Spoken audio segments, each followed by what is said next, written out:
Ladies and gentlemen, welcome back to the Indie Zone. My name is Kathy. Today we're going to be evaluating the second of two discovery-related filings the state of Idaho submitted on May 12th, 2023. This document, the second of the two, has some quite compelling information in my opinion. The first is that they disclose what sounds like a mountain of evidence that has already been produced, they say, to Mr. Kohberger. They say here that it consists of, number one, approximately 10,000 pages of reports and other related materials. Two, approximately 10,200 photographs. Three, approximately 9,200 tips. And four, approximately 51,000 terabytes of AV material and digital material. The second item that is very eye-opening to me is when they go into details about these 6 separate discovery requests. The first has to do with Mr. Kohberger's request for body cam footage concerning his arrest that occurred in Pennsylvania on December 30th, 2022. Now, if you've been listening to these podcasts, you know that Mr. Kohberger was not arrested in Idaho where the crimes happened. He was arrested across the country in Pennsylvania. It was between Christmas and New Year's break from Washington State University. He was at his parents' home and he was taken into custody.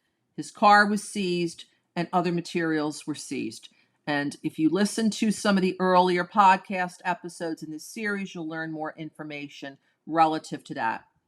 But what was, quite frankly, a little shocking to me is that of all of the officers involved in that seizure of Mr. Kohberger, of his property and his car and other materials, no one apparently had a body cam on.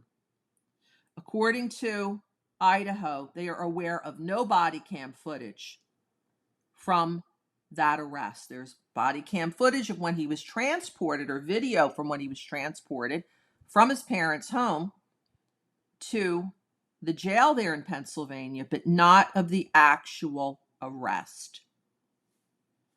The second or third thing that I find very compelling, eye-opening, is that in response to number 3 here, the state tells us that they have already turned over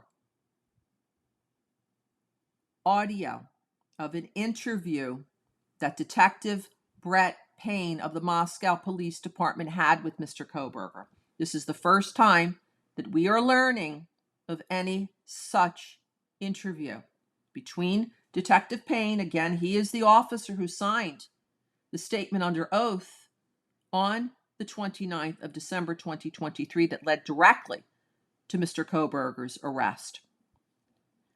They say here that if they come into possession of any records or any notes further related to that interview, they will turn it over. Now, why they don't have it, if there's anything else related to an interview that happened apparently several months before, is unknown at this time.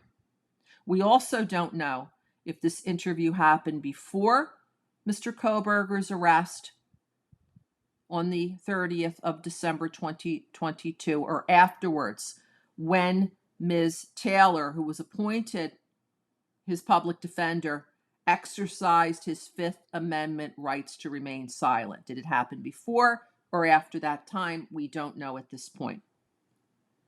As always, these are my opinions regarding the records that are available in the public docket. And as always, I thank you for joining us here today at the Indie Zone.